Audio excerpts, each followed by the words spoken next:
reason why 50 Cent got shot 9 times. He was sitting in a car outside his grandmother's house when a man walked up and opened fire.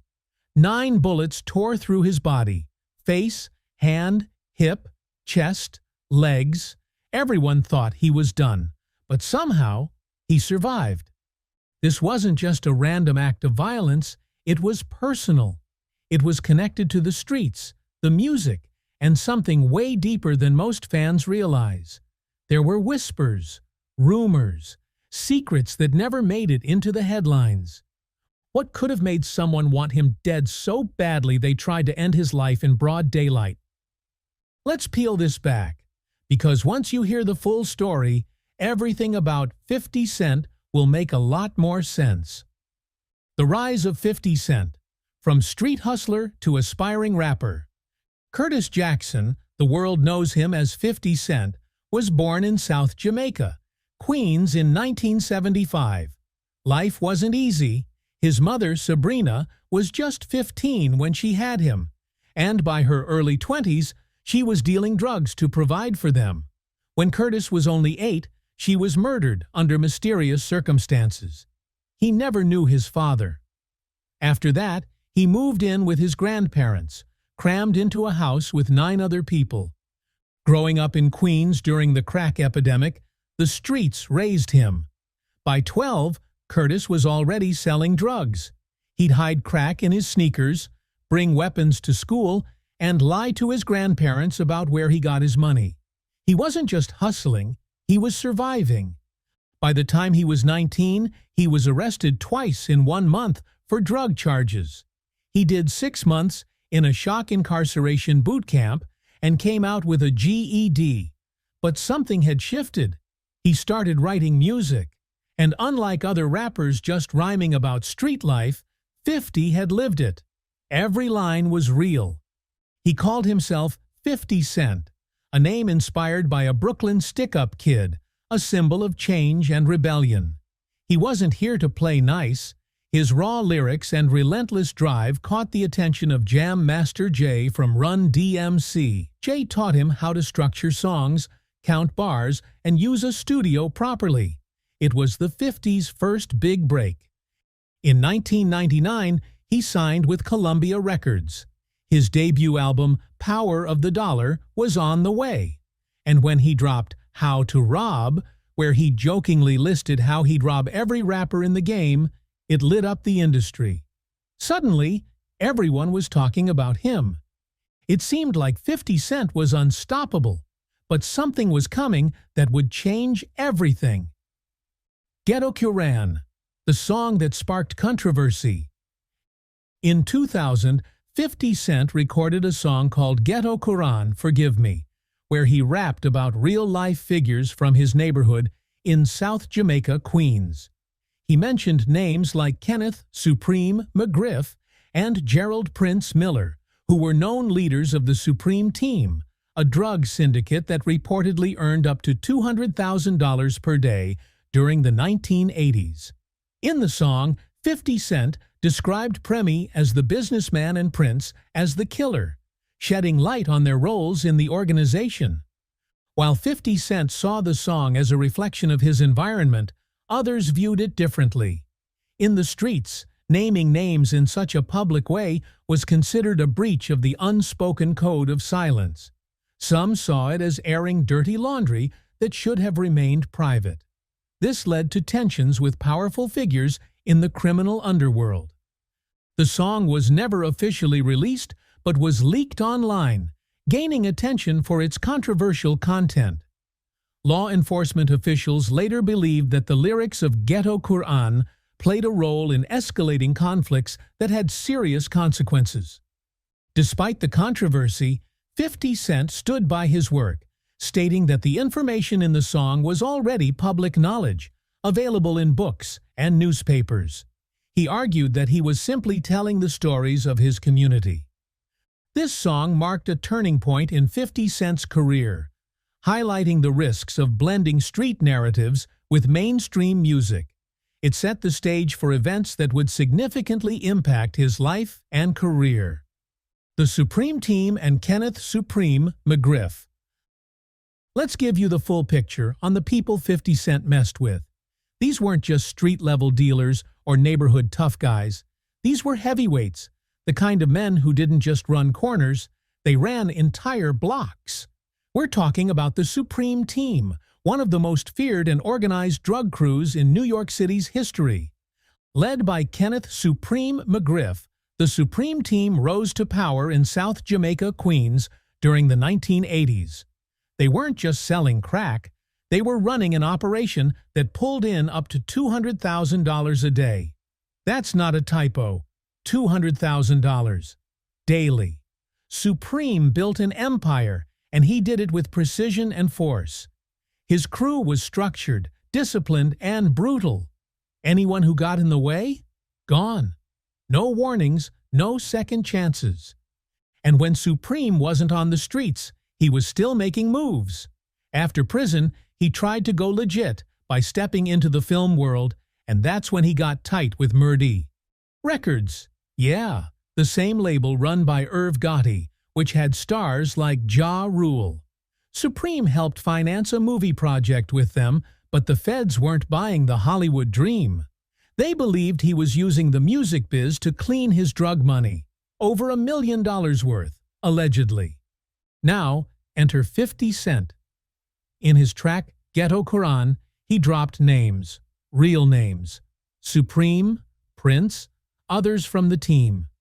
He laid out the history of the streets like a documentary in rhyme. That song? It wasn't just music. It was personal. It was dangerous. And it was seen as a direct challenge to Supreme's code of silence. To some, 50 was just telling the truth.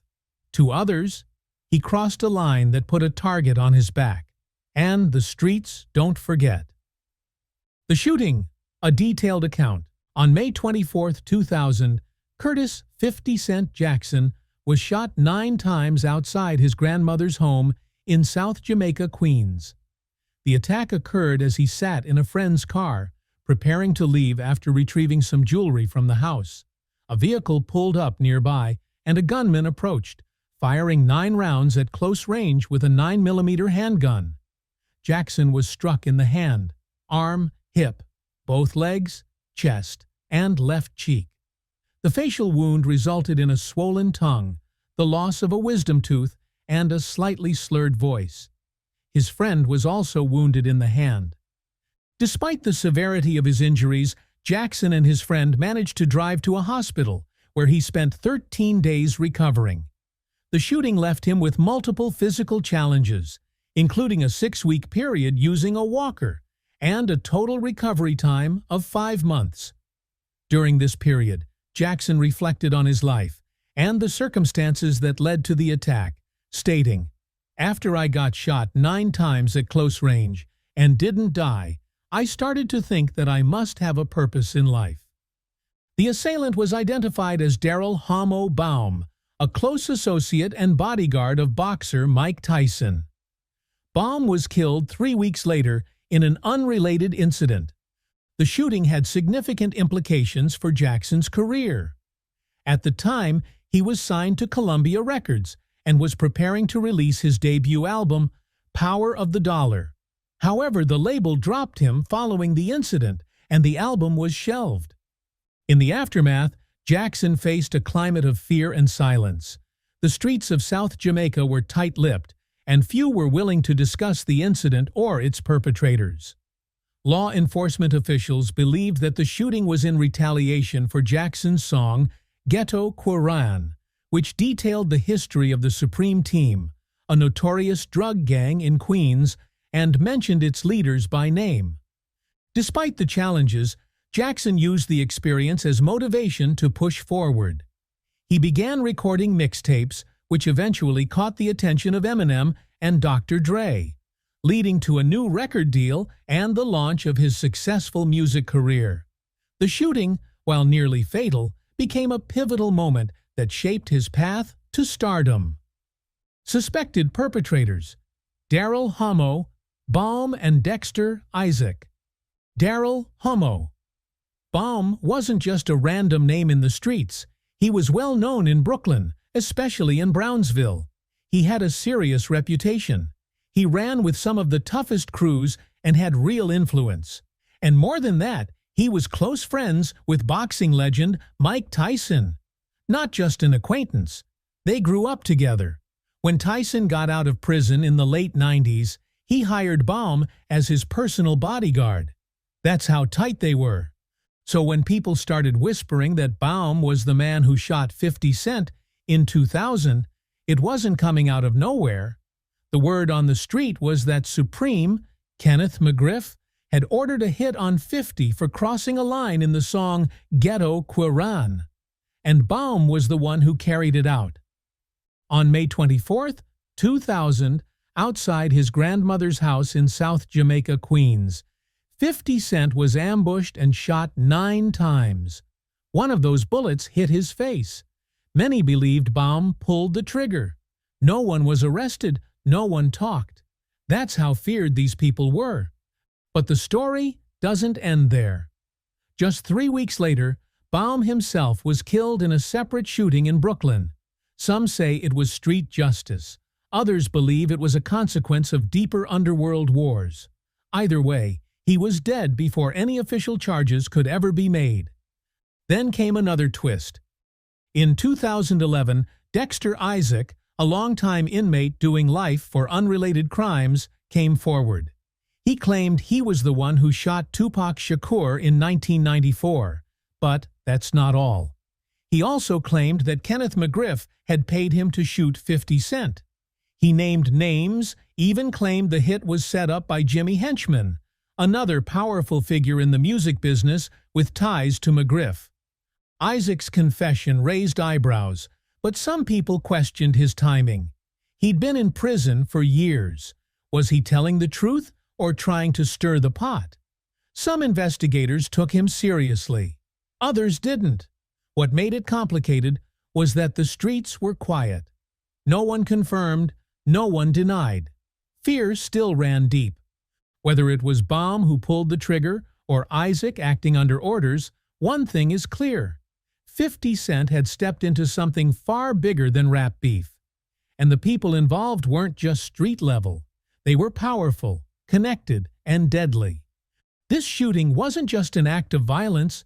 It was a message, a warning, and somehow 50 lived to tell the story. The fallout, career setbacks, and industry blacklisting. After the shooting, 50 Cent wasn't just fighting for his life. He was fighting to save his career. Columbia Records didn't want anything to do with the drama. Just days after the attack, they dropped him. No phone call, no warning. Just like that, Power of the Dollar, his debut album, got shelved. The project that could have launched him into the spotlight never even saw an official release. And things only got worse.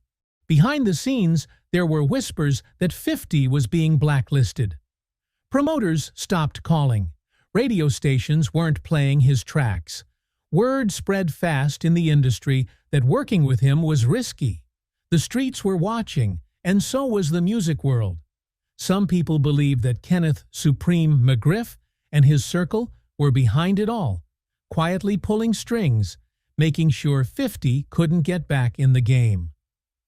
Even Hot 97, New York's biggest hip-hop station, kept its distance.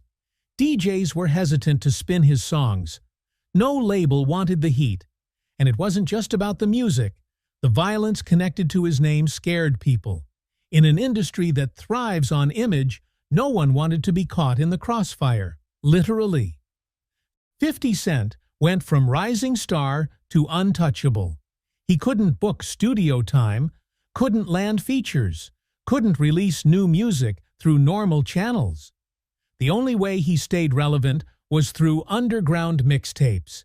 He kept grinding, releasing raw, unfiltered tracks straight to the streets, building a buzz on his own terms. That period nearly broke him. No money coming in, no industry support, just a bullet-riddled body, a shelved album, and a growing list of enemies. And yet, this was only the beginning. Because while the doors were closing in New York, a different one was about to open, far away from Queens, one that involved Eminem. Resilience and Reinvention, The Road to Recovery. After surviving being shot 9 times, 50 Cent faced more than just physical pain. The road to recovery was long and grueling. He spent months in the hospital, undergoing intense rehabilitation to regain strength. One of the bullets had grazed his cheek, damaging his jaw and vocal cords. That injury changed his voice, giving it that distinctive gritty, raspy sound that would soon become his signature. But the scars weren't just physical. The shooting left deep psychological wounds too. Surrounded by danger and betrayal, 50 Cent knew he had to reinvent himself, not just as a survivor, but as a fighter ready to take back what was taken from him. While major labels ignored him, he took a smart, independent approach. He hit the streets hard, dropping mixtapes like Guess Who's Back in 2002.